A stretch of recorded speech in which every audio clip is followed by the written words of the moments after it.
Assalamu alaikum. Hello friends, how are you? Welcome back to our new video.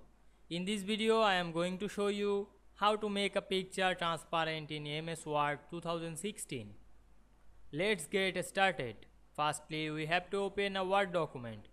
Then we want to picture transparent in this document. Zoom out this document and go to the insert menu, then click shape option, then insert a rectangle shape. Then go to the format menu and click the format shape. Now we can see here many options. We choose the picture or texture fill option. Then we insert a picture on our file or another picture. Now we can see here we insert a picture. Now we increase or decrease the transparency of this picture to transparent this picture.